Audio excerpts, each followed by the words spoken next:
Hi, friend. Welcome back.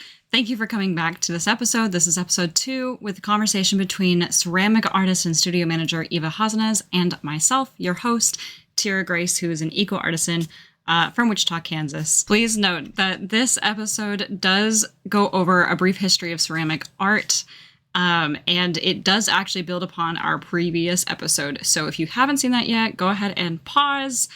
Go listen to that awesome conversation with Eva, and then we'll come back and we'll continue the conversation. That way you know exactly what it is that we're discussing when we bring topics back up from the beginning. Just a reminder, please make sure you like, follow, subscribe, all the fun stuff. That way you can get notified when the next episodes are going to come out. And if there's anything else that you guys are interested in, please feel free to hop into the Discord. I do have an open communication with you guys, so if there's anything you want to learn about with regards to art history or art materials, throw it in there. I'd love to have a conversation with you. Without further ado, let's go ahead and start this episode.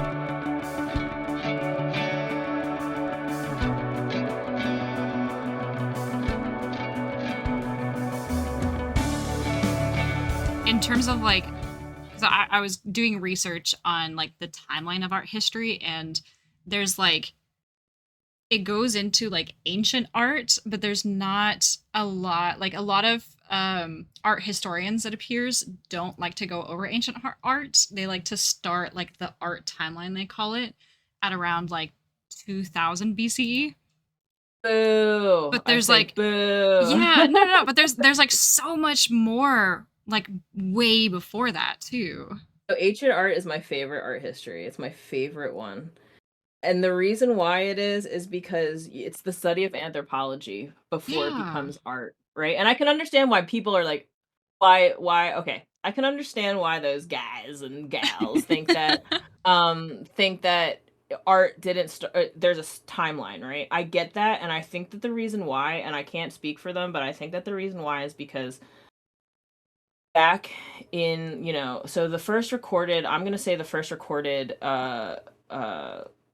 ceramic made thing was in the former Czech Republic, and it was called the, oh man, let me try this, Dolní Vesnice. Okay. And that is and it was a Venus, a very small, it's about 4 inches tall, and it was like a Venus statue, like carving or clay made thing, and she's like very voluptuous, and it just, at the time, if you were more like bodied in your figure, it's because you didn't really have to do much in society, and you were very looked upon as a higher up figure because you could, eat and be merry and voluptuous, and you didn't have to like work and do things for the society at that time. So it was very looked like upon, which is like, bring it back. Yeah. So but that was in 28,000 BCE, right? So that's like way back. And I mean, I even know things from like 35,000 BCE, but that was more like wood and like woolly mammoth carvings, right? We're talking like ceramic. That right there was with what they think is the first recorded. And then so you have 28,000, you go to like 18,000, and that's when like vessels started in Japan. You know what I mean? And then you start to get into functional at like 9,000. So we're still like out there from like 2000. We're talking, but here's the thing. Is it art at that point? I don't think so. The Venus, probably, because they made it. There was no real function for a Venus that was carved. I would say absolutely art. When you're talking like functional vessels and pottery, to us it's art because of how they looked and how they, they were like intricately done. But what for them, it was utilitarian stuff, right? They needed it to put things in.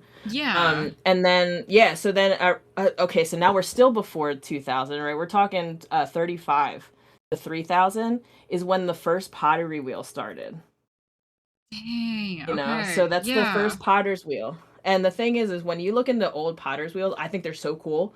They're these, and I actually have I'm not gonna say it like we went through a whole, I have one outside that I made, out of these old out of like cement. I have a whole process on how to make your own hand wheel. Oh my And I also gosh. have one in here that was made of wood. That's even better. But what they used to do is they made this big giant thing. It could be out of clay, it could be out of rock, it could be out of stone. And then there was like a hole, and they had a stick, and they would just turn it as fast as they could, and then just start throwing things, and turn it as fast as they could, and then start throwing things. Oh my So it was gosh. like, that's the first kind of potter's wheel that started because I don't know the history on how it became to be, but I know that it was made back then. Yeah. Um, yeah, so it's then at like now we're getting to the 1,000 to 500. Greek pottery starts, and like we already know that's like if Yeah. we're talking pottery, ancient, I'm gonna say that that's the first thing that people think about is Greek pottery, Yeah. No, Greek and Roman. absolutely. Especially with ancient Greek, because there's like, I mean, hell, there's a lot of movies that we even have today that portray like ancient Greek pottery. Say, like, if you go into like cartoons, you're looking at Hercules. They literally start Right. out the animation with the stories that are on the ceramic pot. Like, it's, yeah, it's functional because it's a pot, but there's art that's on it. Absolutely. But when you talk about art, a lot of those things were done before something. Same thing with like Egyptian art. Like every when we think about that, those pots, like it could have been aesthetic, right? I mean, it's mostly aesthetic because but there's a reason for it. Like Yes. for Greek pottery, they're telling a story. It was for them to transfer information of what was happening at the time, right? And then so you're going around 600. You're saying the Chinese developed porcelain, which is like a thing around the world, right? It is. Yeah. Porcelain was such a huge thing. It was and like so then you're at like what 600 CE, whatever that means. Christ enters. I don't know. Oh, well, there's a couple different ones when we discuss that, but a lot of it now for like historians when they've taken out like the religious aspect of it, BCE is going to be before Common Era, and then Oh, CE will Common be, Era. yeah, Common Era. Good, because Yeah. good. Anyway, so Yeah, no, and I feel um like that's still like a recent development of that as well. I like that better anyway. So it Yeah. just makes it better. Okay, so you're saying like 600 common error, right? Okay, now this is when I know that in the notes you asked me like what my favorite whatever is. This is where Yes. it starts. And this is the reason why is because porcelain into what we call tin glazes made of tin oxide. And this is like and people very much know not everyone, but like if you're talking pottery, tin glazes are a huge thing. Mayalica, it shapes like Italy and into Mexico. So 10th century to 15th is when the Islamic pottery starts to Mm. really create its mark in history. And the reason why is because they were trying to mimic Chinese porcelain. And they were trying to figure out because the clay body, like we said, comes from different parts of the earth, they didn't have the earth and the kaolin, that really white. They didn't have that in Iran at the time. And so they had this very red earth, you know, that's known, that red dirt earth. And so what they had to do was try and figure out how to make this like glaze that mimicked Chinese porcelain. So and so the tin glazes are very white, super white. And so from the 10th to the 15th century it starts to take off these tin glazes that are mimicking Chinese porcelain, and they're mimicking Chinese cobalt oxide, so that really deep blue and white Chinese Yeah. porcelain. They're trying to mimic that, and it's really cool to see those pots next to each other because it's so similar but so different, right? Yeah. So And I'll like try to add some like visuals so people kind of know like if they're watching the podcast or watching the YouTube version of the podcast, that way they can like actually see what that looks like. look up, I don't know if the Penn Museum has any images of their exhibit on that, but it's really cool because they put a Chinese dish, a Chinese porcelain dish, above a like from Iran. I'm pretty sure it's from Iran, 14th century plate. And they're so similar but so different, and it's really like really contrasted there. Um, yeah, that's like my favorite because what happens is as the tin glaze starts to get popular, it starts to move to the east. So you have from Iran into, all these other countries, and then eventually it hits Italy. And that's when tin glazes are like market history. Everyone knows the Myalica. Now there's different debates on how to say this. Myjolica, Myalica, Myalica. I don't know. So I say Myalica, but Myalica glazes is when they start to underglaze over top of this Myalica, and it's a very distinct look.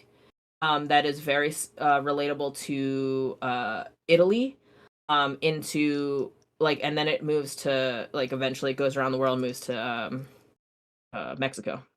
Okay. There's just so much that is awesome. I love that so much. And so you're saying that like the tin Yeah, sorry I'm glazes. flooding you with No. information. That's I just have exactly so what much I want. information. No, that's exactly what I want. This is so cool. I'm just like trying to sit and process all this because I know like little bits and tidbits about it, especially Uh, when we had our conversation last, we were talking about like porcelain and how that's something that we could talk about and go into like its own episode just based on porcelain. And the oh history yeah, I behind mean that. anything. Yeah. Anything. You No, can make an episode absolutely. on any of these materials.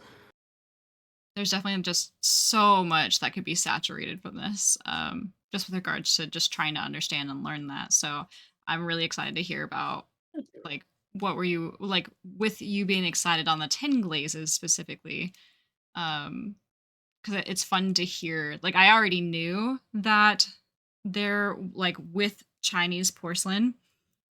There was like a bunch of like once that got onto its own trade routes throughout Europe, essentially like different countries tried really hard to mimic that but just couldn't mimic it, and they Could because not. of that they like created all of these other ways that like we utilize today to make different types of pottery. So I just think that's really cool. So I already knew that, but I didn't know why like porcelain was so hard to mimic until we went over it earlier when you discussed like it because it's quite literally just the materials that were available. Um, Absolutely. as well as like the process and how like it's not you're not working with this clay body that is like tough and solid, which is kind of like how a lot of clay is like it's wet, but there's like you can feel the texture of it differently. So when you mention that it's more of like a wet clay for porcelain, and then it also shrinks significantly. It's one of the highest shrinkages for that. Um, it like it makes sense now because I didn't realize that that was what was causing probably a lot of issues for people to try to mimic that when they couldn't.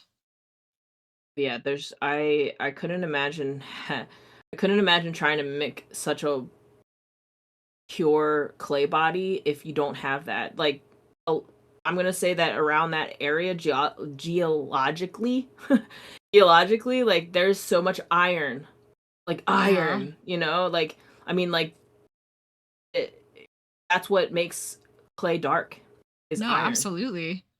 I say even in like the pigment world, like the pigment side of things, one of the first pigments that are utilized within painting or just in its raw form is literally red earth.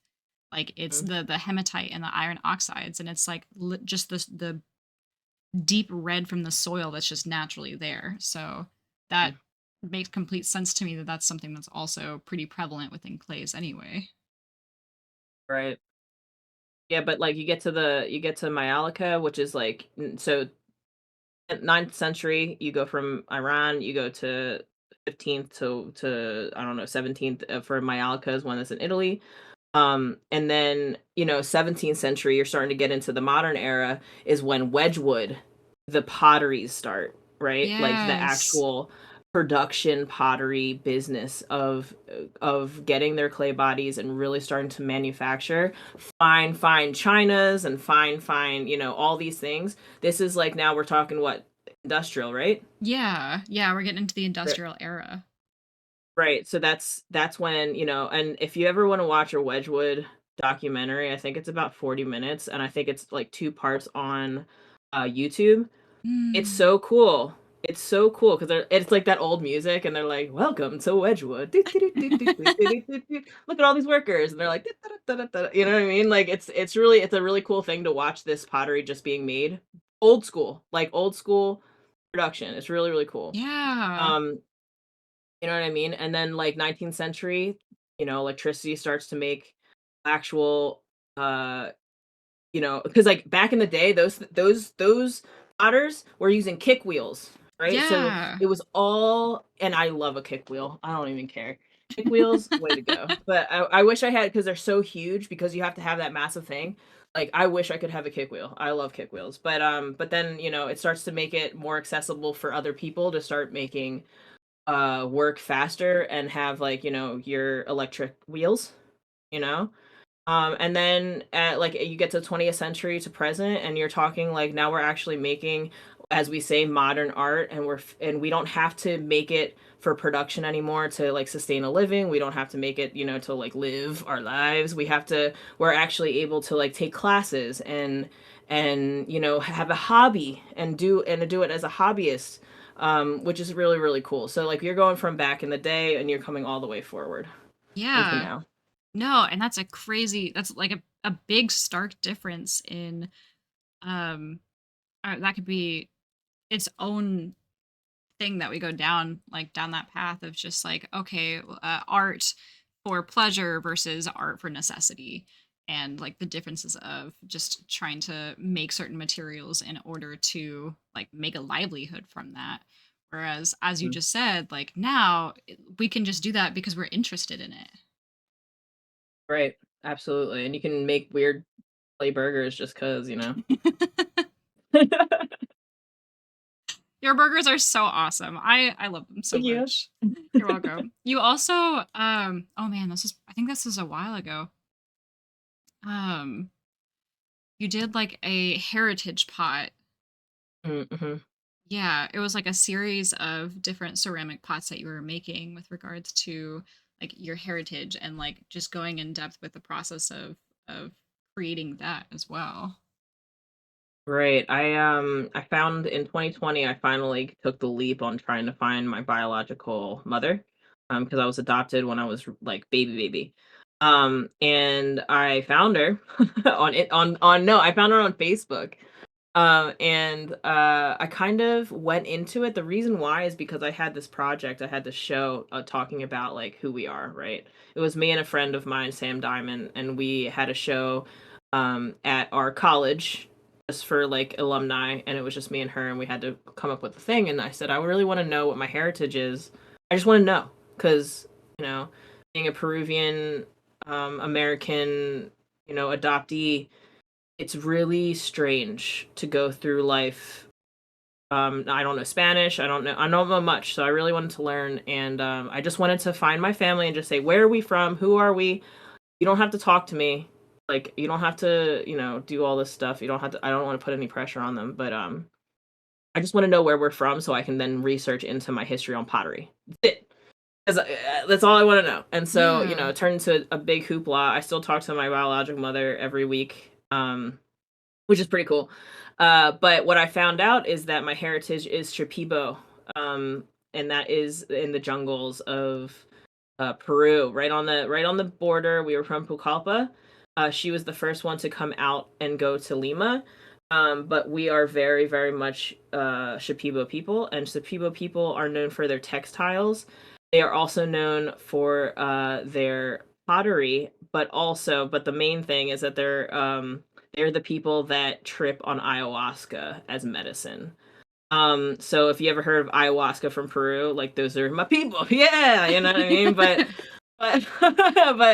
but the Heritage Project, really, I went into real depth into their pottery and found out that they use their hair as brushes. They have their hair extremely long, which is what I do, and like unconsciously, I always had my hair like down to my waist, like down to my butt. But it's very strange to see all these people that have this long flowing hair just like me. And what Shipibo, Kanibo people are known as children of Red Earth. That's what they're known for. So when my biological mother would talk to me, she's like, "You are a child of the Red Earth. I can understand why you want to go and to see the Potters." And I'm like, Yeah. "I want to see the Potters." So one day I'm going to get down there and see the Potters. Yes. Oh my gosh. There's so much in depth with that. It's like pottery is just like in your veins, quite Isn't literally. that weird? Yeah, I Yeah. liked rocks. Who knew?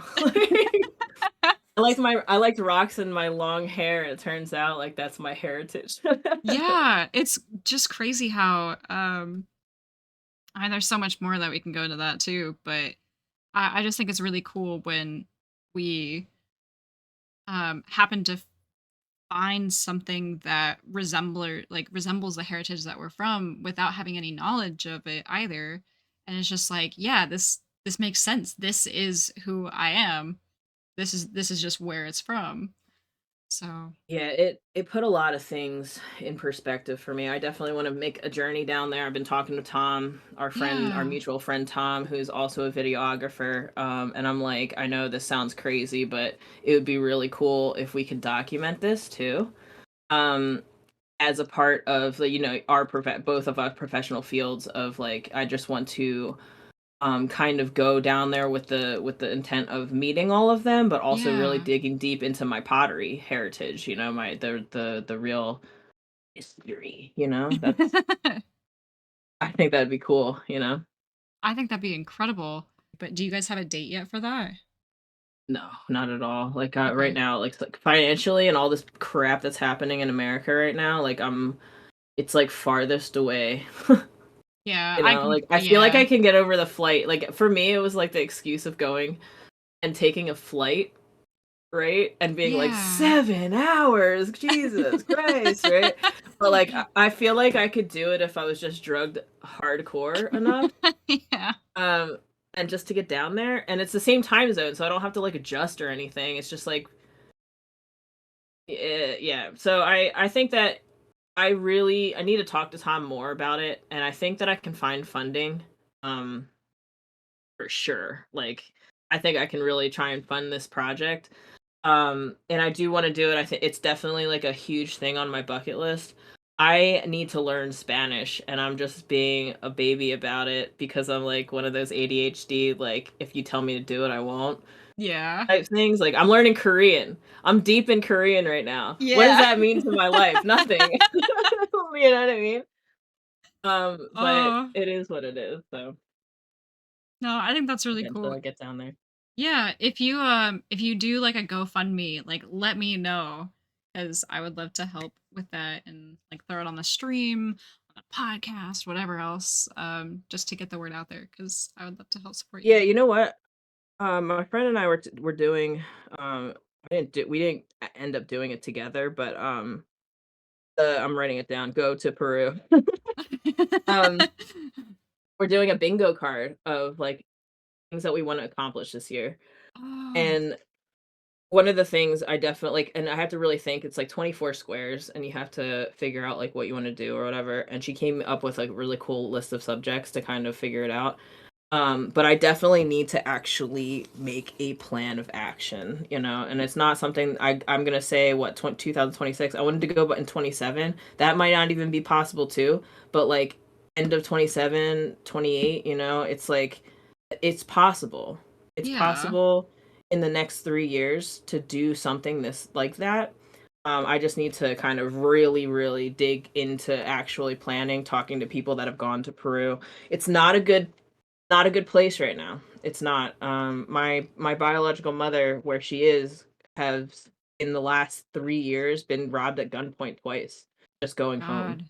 God. So it's kind of like I don't want to go to Lima.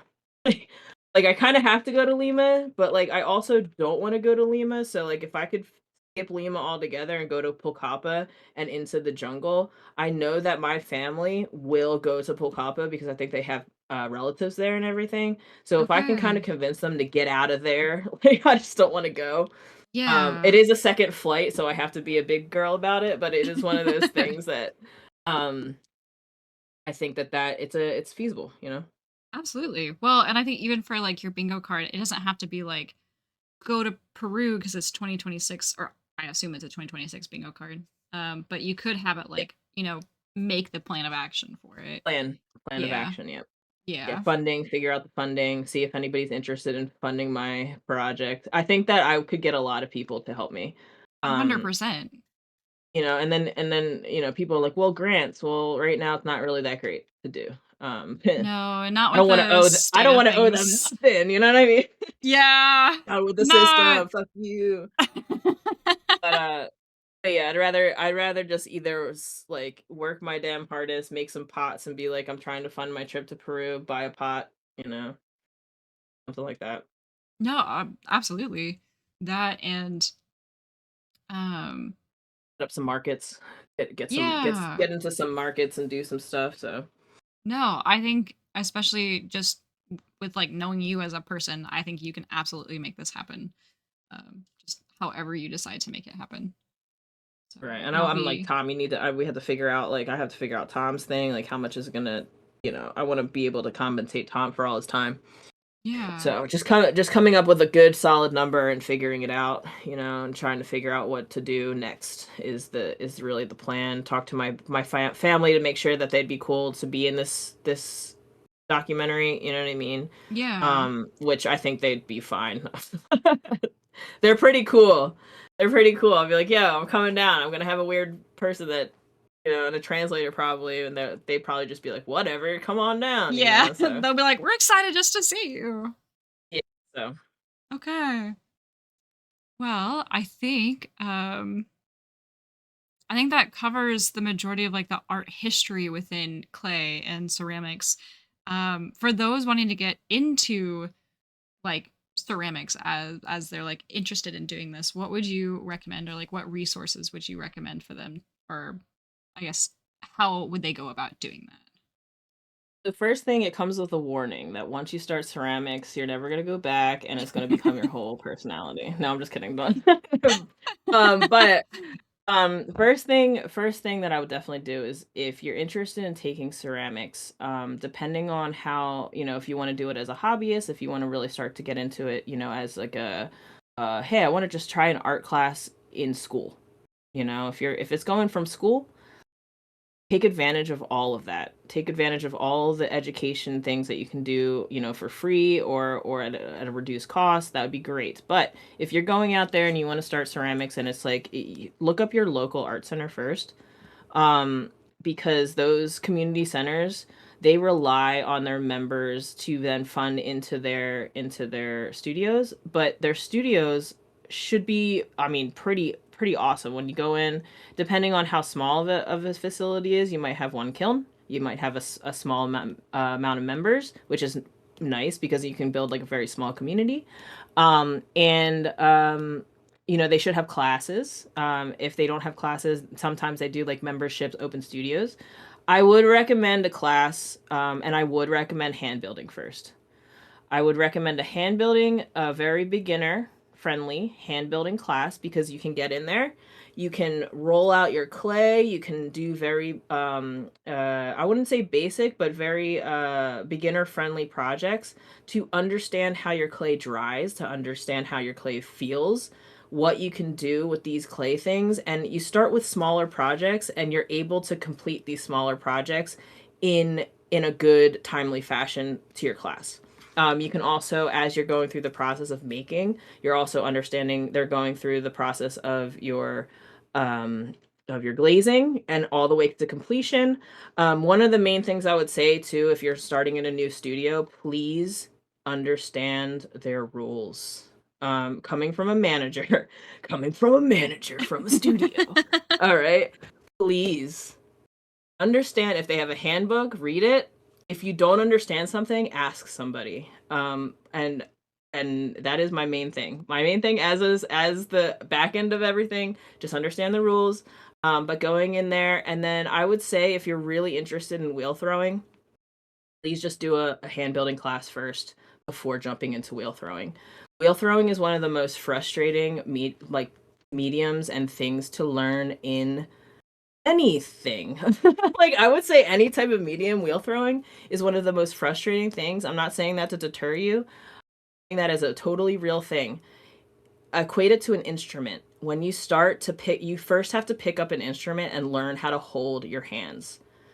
You're not about to play Stairway to Heaven tomorrow, and so you are not doing these massive vases. You're not going to be making, your dad's favorite mug on day 2. All right, you have to learn the basics. You have to learn the chords of your instrument. You have to practice chord progression so many times. Meaning, same thing with clay. You have to learn where you have to hold your hands, how your body has to contract itself in order to center your clay. In order to center your clay, meaning that the clay is very is going at its natural, it's like all Yeah, like a together. centripetal And force type of thing. yeah, yeah. Yeah. That's how you have to make a pot, right? So you have to learn that. And I think that hand building is just nice because you get to understand your clay. You can make things right off the bat. Wheel throwing is going to be a commitment. I'm not saying don't do it. I think wheel throwing is awesome once you learn, but you really, really have to dedicate yourself. And then from that on, that's basically the first art. You can do anything in clay with the basic toolkit that you can get. You know, there's like 5 things. I only show people that I actually start learning. I usually just use my basic toolkit. And then for some reason, I need like all these crazy, crazy tools that I'll never ever use. Yeah. Yeah. Right? Yeah. No, You're like, yeah, that's straight up how sponge it on a is. stick, hell yeah. But like, no, you don't need that. Just shove your hand on there. Yeah. Right? Yeah. So it's just kind of like, I would say if you're starting out, definitely take a hand building class. Go to your local art center, and usually once you start taking classes, if you have the means to take multiple classes, you really, I mean, it's such a community. It's such a community of people that are doing the exact same thing, and you're just there to kind of just chill and be with the clay, be with the earth. So I would definitely recommend taking classes, any type of Hell classes, yeah. even just a workshop, 1-day workshop to make a platter. Just one little workshop. You don't even have to take a whole class. Yeah. I'd say like the Make ICT that I usually go to, they are like solely volunteer based. And so like there's usually not people that are in the studio when I'm there working on it. Um, but they do have like dedicated studio nights, which are meant for people who have not been in the studio before, and they can learn the rules there. They can like learn how to build something small there as well. And what you're saying about the potter's wheel is so true. I get so frustrated on that thing because I do not know how to do it. And I think I get in a rhythm, and as soon as I do something wrong, it destroys it. And I'm like, okay, we're doing it again. This was just practice. And that's really all it is just like eventually it's gonna click, but you're gonna have bad throw days. I can be like, all right, I have a 15 mug order, let's go. And then the first 3, I'm like, today sucks. Tomorrow it's gonna be better. Like, you know what I mean? Like I Yeah. mean, I've been doing this for years. So it's like it happens, And then some people, I had a student the last day of class this last semester. She has been getting better, but the last class, she was throwing like these giant bowls. And I looked at her, I was like, what is going on? She's like, I don't know, but I love it. And it's just one of those things like she's practiced so many times that she had a really good throw day, and it really emphasized how far she's come. And it was just cool because it was the last day of class. Yeah. Um, and she was just really proud. She was really proud of herself. I was super proud of her as well. And it's like that's the goal. Is like, look at Yeah. me, how far I've come versus like where I started. Oh, I love that so, so much. Yeah. Oh my And gosh. I know people hate it, but it's really just practice. And I know that sucks to hear because it's like, but it really is. It's just practice. Practice, practice, practice. Failure. Failure. Yeah. Go Embrace fail. embrace the failure because you're gonna get better. That's exactly how it is. I'd say that's the same with like paint making as well, or just going into like just painting with watercolors. Like there's so many times where I started painting and I've been doing this for years and I'm like, this sucks. I don't like where this is going. I'm throwing this page away. We're starting over again. Like it was just practice. It's fine. It's just practice. Right. Yeah. And you have to be cool with that. It's a humbling thing. I think any art meeting is very, very humbling. And there's always going to be someone next to you that's either better than you. And I'm not going to say better than you at like yourself, right? You can't take it personally, but I'm gonna say they have more experience, more than better, but more the experience than you. There's always gonna be someone out there that has more experience, but listen to them. Go about it, try it out. If it's not your thing or you don't understand a certain way, there's always more ways to go about things to then cater to you. Yeah. You and I were talking about, different types of learning earlier before we started the podcast, and it's just, that's completely true. As a teacher of many of children and adults, um, you always have to go about things to the individual, you know, rather than the whole. Yeah. No, there's always going to be something, and how you learn one way is not going to be the same way as somebody learns a different way. So that makes complete sense. Well, Eva, we're getting close to our time, so I just want to say thank you so much for being on here. Where would you like people to go follow you online? Well, thank you for having me. This has been so much fun. I'm sorry I Yeah. just rambled on, but I loved it. This It is was so much exactly fun. what we needed. Yeah, for sure. And where you can follow me is on Instagram. I do not have a website currently, but I will soon. Yeah, you Yay! will. Because it's gonna go on my bingo card. Um, but yeah, you can follow me on Instagram. It is wait or not. Sorry, hold on, timeout. You can follow me on Instagram. It is Eva dot by dot. Wait, fuck me. I don't even know my own. No, it's okay. I have it here. I have it What here. am I? All right. It's Instagram.com arts.by.eva. Yes, Arts by Eva. I have my signature headphones on. You'll see my Yes. my picture. But yeah, you can follow me on there. I also work at Wayne Art Center in Wayne, PA. You can come and say hi to me there if you want to take a look at my studio. Definitely walk you around. And yeah, Yeah. that Thank you is so that's where you much. can find me. All Thank right. you. I had so much fun, and the song killer. Love it. Yes, The I'm intro so excited outro about song. that. I'm So really, cool. really happy about that song. So I think that's I feel it's really coming together. I feel really good about it. I'm glad you should. It's gonna be great. Thank you. Okay. We'll say we'll catch you later, friends. Bye-bye. Bye.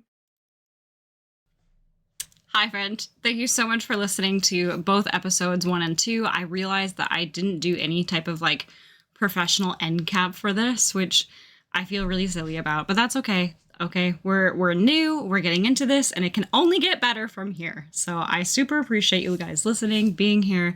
Please make sure that you like, subscribe, follow on whatever platform that you're listening to this to. I do currently have Spotify and YouTube. Maybe in the future we'll expand to more. I do also live stream on Twitch, so if you ever want to see me live as I'm working on like the art materials that I make, or if you want to ask questions or further develop conversation about the episodes that we had or anything else that you want to learn, feel free to get into the Discord. That's going to be like the most immediate way to get into a conversation with other artists who are also interested in the things that you are interested in. So without further ado, thank you again for thank you so much for being here again. I hope you have a wonderful night. Please make sure you guys are staying safe out there in the snowstorm. It is really big, and I was just talking to Eva before this episode was coming out, and Eva was like, you know what? This is the perfect time for the episode to come out. People will be inside their homes. They'll be nice and cozy. Like, it's going to be a good vibe. So please stay tuned for future episodes that will come out. I'm really excited to continue this, and I can't wait to see where it's going to go. All right. Thank you. Have a good night. Bye.